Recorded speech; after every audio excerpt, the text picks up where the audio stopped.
Chapter 5 Concord. The mission had begun. After a few hours and a small stop at his house, Alucard had made his way to the docks, which sat below the cliff that held up his castle. A vast black-bricked fortress overlooked the ocean, its shadow stretching across the slanted land which led up to it. A swarm of crows circled the tallest tower, cawing loudly in the late afternoon air. A long, jagged path led down the side of the cliff, connecting the docks to the castle. Unlit torches lined along the cobblestone path. The place was almost deserted. A single black ship stowed against one of the few docks. Atop the ship's quarterdeck was a casually dressed man. He leaned back against the fence, looking down at Alucard, watching as he and Elvin made their way down from the castle, along the path and towards the ship he stood upon. His eyes shone bright green in the afternoon sunlight. His hair greyed and plaited behind his head. And as Alucard came closer, he held out his arms and smiled in greeting. Vuren! He called as the vampire and the bard approached his ship. Vodny. Alucard greeted, shaking Rodney's hand once he had rushed down from the quarterdeck, greeting him on the ship's deck. Elvin! Rodney then greeted, shaking his hand as he let go of Alucard's. Rodney? Elvin sang, shaking his hand. Rodney then let go of the bard's hand and looked over at Alucard. I came, as requested. What do you need of me? He asked, leading the way back up onto the quarterdeck. I have to pick some vampires up from an island in an hour or so. Alucard said, leaning back against the quarterdeck's fence. Nodding, Rodney leaned back against the wheel. And you need me to transport them from there to here? These are the coordinates. Alucard said, handing him a piece of paper. He looked down at the paper and frowned. You'll be there in, what, an hour from now? He asked, looking back at Alucard. Da. Well, the sun is setting. It'll take me at least an hour to get there, assuming Drac isn't busy being fussy today. He grumbled, glancing into the ocean below. Alucard sighed irritably. Just get there. He grumbled. If you are late, I'm sure the people I'm meeting won't get off my ass about it. Rodney laughed slightly. Who are you meeting? People. Alucard muttered as he turned around and made his way down off the quarterdeck. Do not be late. He called. Yeah, I'll leave right away.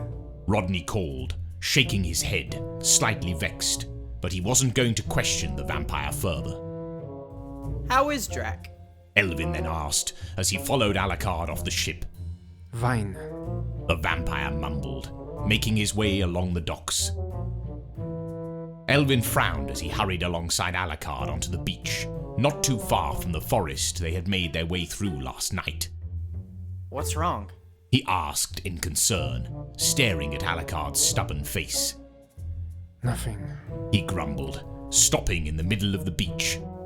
Something's clearly up. The bard frowned, crossing his arms as he looked up at Alucard.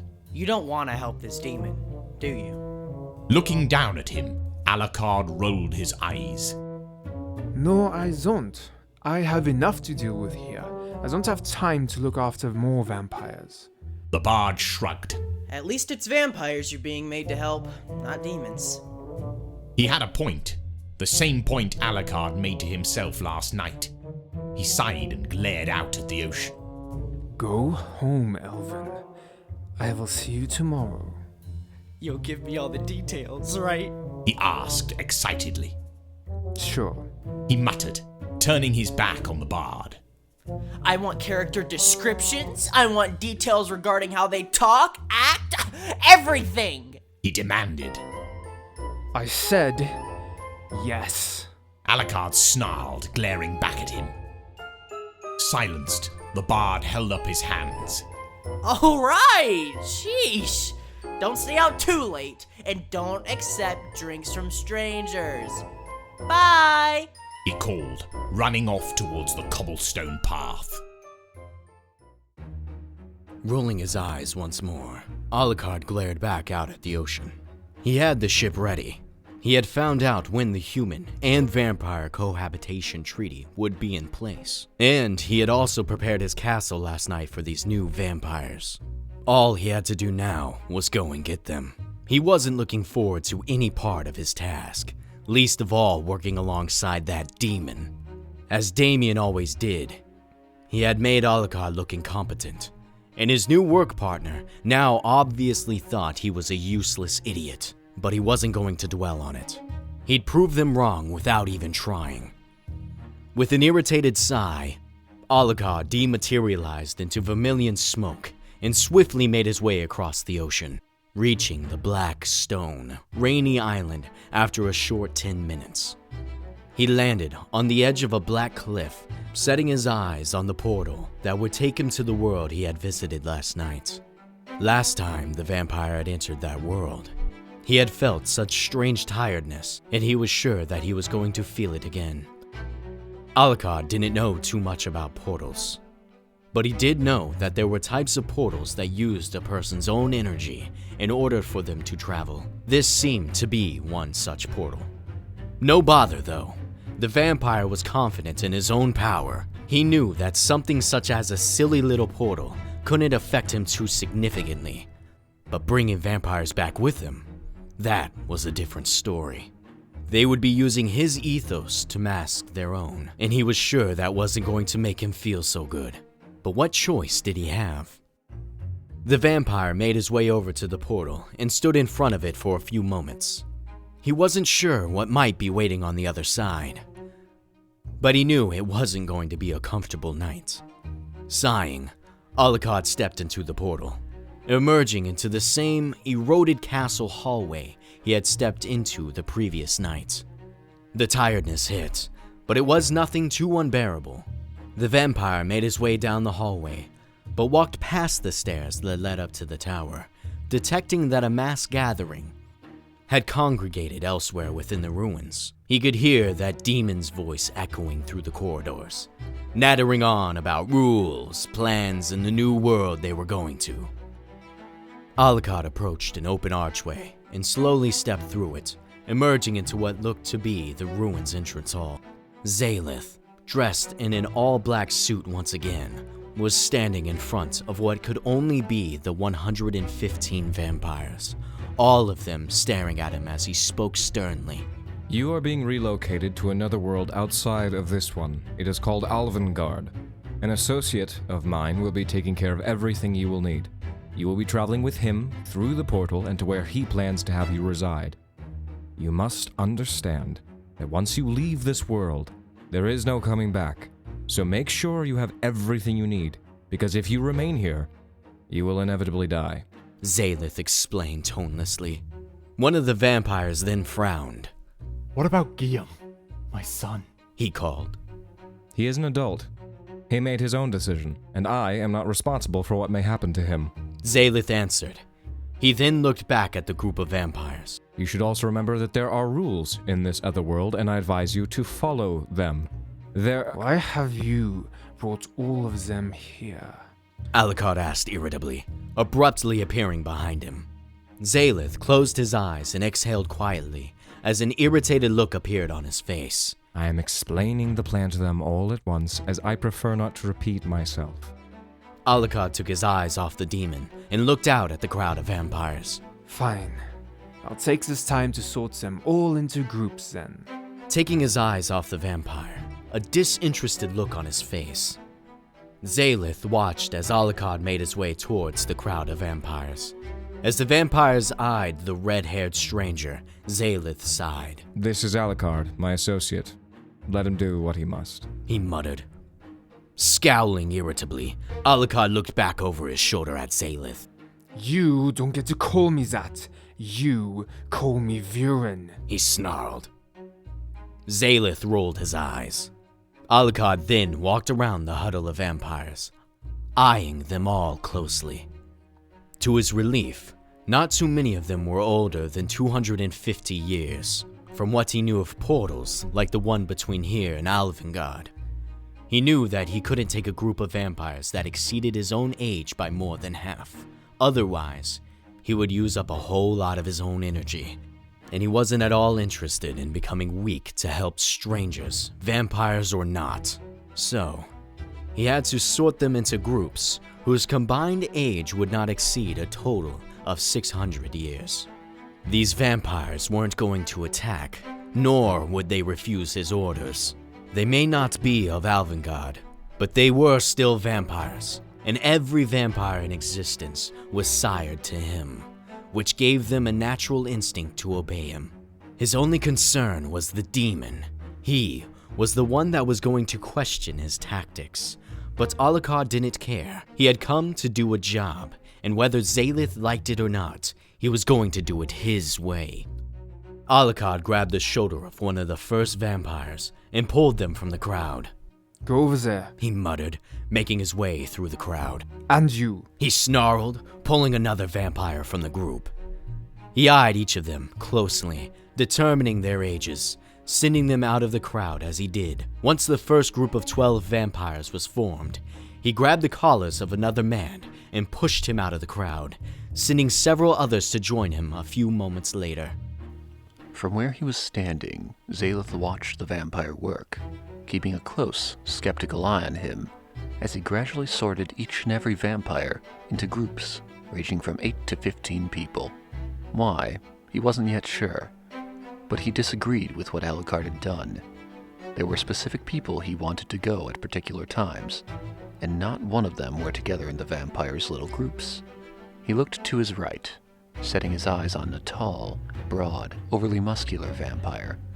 The man's face was adorned with scruffy, dark stubble, his hair a light brown and styled, but short. As soon as Zaelith's eyes met this vampire's, he made his way over, and as he left his assigned group, 3 other men followed, the 4 of them standing over by Zaelith. At the same time, Alucard moved back over and frowned. What is this? He asked, glancing over at the 4 vampires Zaelith had called over. They will be going first, and I will also be accompanying you this first time. The vampire scoffed. No, they are not. I am the one taking them, so you abide by my rules. Those being that I take one of these organized groups a month. These groups, I assume, are organized to collectively tally to your own power. Zaelith said, glancing down at the groups Alucard had organized. You believe you can only transport so many vampires at once so long as they do not exceed your limits. No. Alucard snarled. The demon then frowned impatiently. Are you not capable of taking the 5 of us at once? Will it kill you to do so? He asked, a condescending tone in his voice. Alucard scowled evilly at him. Don't test my patience. Do it my way, or find someone else to help.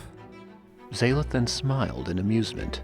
Do you think Damien would have asked you to do this if he thought you incapable? He asked. I am certain the Daedalus knows how powerful and how old each of these vampires are. He would not have asked you here if you could not do it. These people are also in danger, Viren. They need you. You are their sire, after all. You are the only person in either world they can rely on. Glaring at him, Alucard thought to himself for a few moments. He knew that the demon was trying his best to get him to back down one way or another, and his current chosen method was to attempt to motivate him with fake assurance. But he knew his own limitations. If he wanted to come out of this all good and well, he couldn't take a group that exceeded at most double his age. The portal would use his energy for them too, and it would weaken him. If he didn't have responsibilities back home, he wouldn't care. He'd do it to get away from this insufferable demon. Still, he did have obligations back home, and he had to remain as well as he could in order to keep his end of the deal he had made with the humans. He was sure he couldn't efficiently fight werewolves if he had to spend days upon days resting after transporting vampires from this world to Alvengard. He snarled irritably and glared back at the demon. I said no. There are rules, accept them or fuck off. Zaelith laughed slightly, as did the 4 vampires at his side, an almost astonished look on his face. Might I suggest we meet somewhere in the middle, then? He asked. But I must insist that Ben comes, no matter the compromise. He said, placing his hand on the shoulder of the scruffy-faced vampire he had first called over. With a smirk, glad of his victory in getting him to back down, Alucard eyed each of the vampires standing at Zaleth's side. His limit was 600 years or so in age between them, but Ben was 320 years on his own, and this demon was older than he was himself. He wasn't sure what to do, but if he couldn't lose the eldest of the vampires, then he'd have to try and remove the second eldest to give him some sort of relief. He pointed to the dirty blonde man that stood beside Ben. You have to stay, he said. The selected vampire looked over at Zaleth, who nodded a tired nod. Then, the vampire left them and returned to the group he had earlier been put into by Alucard. But the four of them still totaled to an age just past triple Alucard's own. He didn't have the strength to argue further, though. He just wanted to get it over and done with. With an irritated snarl, he turned around. We will go now, he mumbled. He made his way over to the archway, glancing back over his shoulder as Ben scurried over to a brown-eyed, auburn-haired woman, embracing and kissing her as they mumbled to one another. Zaleth took his eyes off Alucard to look over at everyone else. Remember the groups you have been sorted into. We will all meet here, the same time as we did tonight, next month. He called to them, making his way over to where Alucard was. He then looked at the vampire his new associate had elected to stay behind. I will be in touch, he said, as the vampire nodded. Then, Zaleth, Ben, and the other two vampires followed Alucard through the castle ruins in silence until they reached the portal that would take them back to Alvengard. Along the way, Alucard did his best to ignore his anger. He didn't know this demon long at all, and he was almost certain that he hated him already, and always would hate him. He was rude, insufferable, and clearly thought he was smarter than anyone else. The one thing Alucard despised the most was to be looked down upon, and that demon did it just as Damien would. If the Daedalus wasn't the one to have put him on this task, he would have walked away atop that tower. But Damien had initiated this mission, so he had to keep his opinions to himself and get on with it. At least, he would only have to deal with this man once a month, though. Once every month, he'd have to come back here, take a group of vampires back to Alvengard, and that was it. He'd only have to deal with Zaleth for a short period during these meetings, and that was something relieving to him. Reaching the portal, he stopped and looked back at them. You all need to be linked to me somehow so that when we go through, Levoldus does not detect any of you. Ben and the other two vampires looked back at Zaleth, waiting for his instructions. Zaleth sighed, rolling his eyes and looking over at Ben, an irritated look on his face. Then Ben looked over at Alucard. I can do it, he said, stepping closer to him. What do you want me to do? Alucard snatched his wrist. Take your friends and all of you, he instructed. As Alucard instructed, the vampires took one another's hands. Zaleth took Ben's, one of the other vampires took Zaleth's, and the last vampire took his. Then, Alucard looked ahead at the portal, preparing to walk through. He wasn't sure how he'd be left feeling once he reached the other side, but bringing these people with him was undoubtedly going to make him feel overly exhausted. However, he didn't care. He just wanted to get it over and done with, so he could return to his own business. Without a moment's hesitation, he stepped forward, leading the way into the portal. Emerging onto the other side, the vampire frowned uncomfortably. He could feel his ethos waning the instant Ben stepped out behind him. His head started spinning, and an unrelenting dizziness gripped hold of him as Zaleth followed behind Ben. That was when he started feeling as though he was moments from passing out, and he very nearly did as the other two vampires followed. He had suspected he would feel something awful for this, but he wasn't aware that it would be this severe. He snarled irritably, denying the disorientation to grip him. He let go of Ben's wrist, reaching into his blazer as he leaned back against the closest rock face. What he felt in response to the portal's travel was something familiar, something he so sorely hated, dreaded with his ethos suffering. He pulled his flask from the inside of his blazer, twisted its small lid off, and sipped from it, the blood that was stored within somewhat relieving him of his headache. Then, tucking his flask away, he glanced back at Zaelith and the vampires. He wasn't exactly interested in engaging in conversation with them, so he looked over at the island's edge, setting his eyes upon Rodney, who was standing atop the quarterdeck of his black ship. He made his way over, sure that Zaelith and his vampires would follow, and as he stepped up onto the deck, Rodney pounced down from the quarterdeck and greeted him with another handshake. Drax being a pain in my ass. Rodney grumbled, shaking Alucard's hand. Is that a surprise? Alucard mumbled, making his way over to the end of the deck, peering down into the ocean. As Zaelith and his vampires walked up onto the ship, standing underneath the makeshift shelter attached to each mast, Rodney glanced over at them and frowned. Hey, I ain't gonna be someone's snack, am I?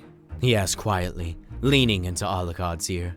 What? He frowned, but as he glanced back at Zaelith, he rolled his eyes and looked back down into the ocean. No. Rodney took his eyes off the strangers and looked back over at Alucard. We heading back home? Da. Alucard answered, tapping the side of the ship. How long is this going to take? Zaelith then called. Ignoring him, Alucard stepped back. In a short moment, a colossal beast burst up from the ocean below, water crashing down onto the already soaked ship. With a ferocious snarl, a huge snake-like creature revealed itself from the depths below, but it didn't attack. Instead, the teal and cayenne-scaled beast slowly descended back into the water and lowered its head, looking down at Alucard. Its face looked something like a crocodile's, sail-like fins in place of its ears. The creature's head was adorned with 3 pairs of substantial sapphire blue horns, stretching out above its 4 yellow eyes, 2 on each side of its head. The scales on its serpentine body shimmered brightly in the light of the moons. The vampire held out his hand, and as the beast rested the end of its snout in his palm, he smiled. Oh, Vodny tells me you have been giving him a hard time, Drac. He smirked. Looking at him, blinking slowly, the creature whined quietly. Alucard then frowned and glanced back at Zaelith and his vampires, where the vampires had somewhat impressed looks on their faces. Zaelith had tired and failed to don a look of disinterest. Alucard then looked back up at Drac. No, they are not for you this time. He smirked. He ain't eating the shit I get for him. Rodney mumbled. I believe he misses haunting the oceans, preying on unsuspecting ships. Don't you? He asked, speaking to the beast as if it were a puppy, and the beast reacted as such. Alucard then sighed and took his hand off the scaled beast's face. Take us home, He asked, staring into the beast's eyes. As it snarled quietly, he frowned. Good, he said. Drac then descended back into the ocean. Rodney made his way past the strangers Alucard had brought with him and pulled the bridge back onto the deck. He closed the gate, hurried up onto the quarterdeck, and prepared to set out. The vampire looked back at Zaelith. We will arrive in Dorsangus in half an hour or so, he said before turning away from them. He then headed towards the cabin that sat underneath the quarterdeck, hoping he'd not have to spend this entire trip in the company of that demon. He didn't like him. He never would, he was sure. He just had to put up with him until this mission was over.